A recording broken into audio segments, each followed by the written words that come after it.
भारत में corona virus ने पैर पसारने शुरू कर दिए हैं। भारत में तेजी से कोरोना के मामले बढ़ते जा रहे हैं। एक्टिव केसों की संख्या 1000 के पार पहुंच चुकी है।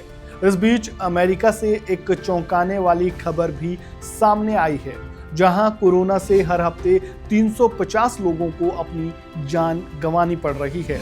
कोरोना वायरस तब से ज्यादा घातक हो गया है जब से उसका नया वेरिएंट देखने को मिला है।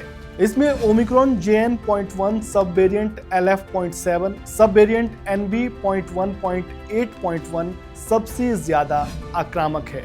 तो चलिए जानते हैं कि कोरोना का ये नया वेरिएंट कितना खतरनाक है और अमेरिका में कोरोना के कारण लगातार हो रही मौतों के पीछे का कारण क्या है। साथ ही जानेंगे कि क्या भारत के लोगों को इससे घबराने की जरूरत है या नहीं, क्योंकि भारत में भी कोरोना के नए सब वेरिएंट NB.1.8.1 ने दस्तक दे दी है।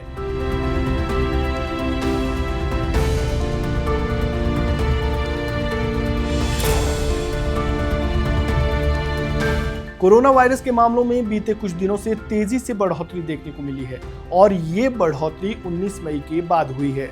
भारत में कोरोना के एक्टिव मामलों की संख्या 1010 हो चुकी है। कोरोना के सबसे ज्यादा मामले केरल में सामने आए हैं। केरल में कोरोना के 430 एक्टिव केस सामने आए हैं। केरल के अलावा महाराष्ट्र में भी कोरोना के मामले तेजी से बढ़ रहे हैं। महाराष्ट्र में कोरोना के एक्टिव मामलों की संख्या 210 हो चुकी है। वहीं बात अगर राजधानी दिल्ली की करें तो दिल्ली में एक्टिव मामलों की संख्या 100 के पार पहुंच चुकी है और ये 104 हो चुकी है। वहीं कोरोना से अब तक 7 लोगों के जान जाने की भी पुष्टि हो चुकी है।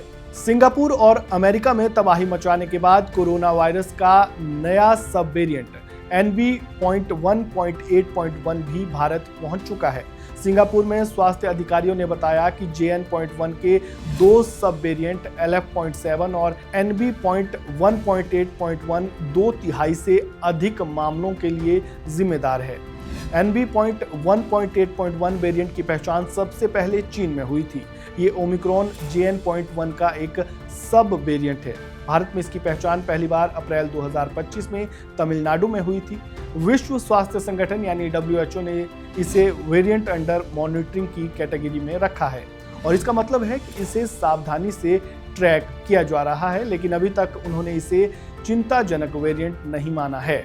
शुरुआती रिपोर्ट बताती है कि NB.1.8.1 के संक्रमण से सामान्य फ्लू या हल्के कोविड-19 जैसे लक्षण होते हैं। ज्यादातर मरीज अस्पताल में इलाज की जरूरत के बिना घर पर ही जल्दी ठीक हो जाते हैं। ये डेल्टा जैसे पहले के वेरिएंट से बिल्कुल अलग है, जो ज्यादा गंभीर बीमारी और ज्यादा मृत्यु दर का कारण बना था, खासतौर पर बिना वैक्सीनेशन वाले लोगों में।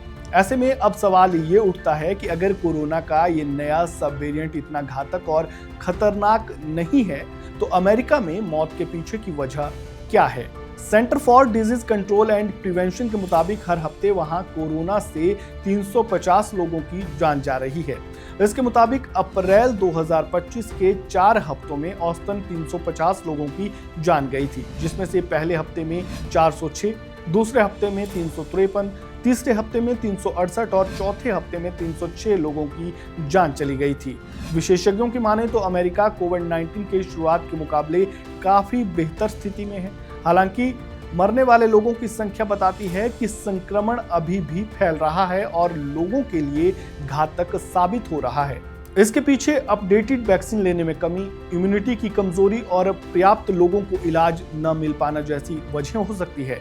भारत में तो नए वेरिएंट को लेकर कोई चिंताजनक बात सामने नहीं आई है, लेकिन कोरोना के लगातार बढ़ते मामलों के कारण सावधानी बरतने की बहुत जरूरत है।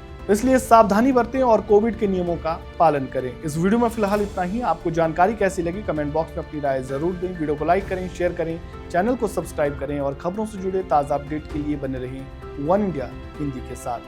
धन्यवाद। Subscribe to One India and never miss an update.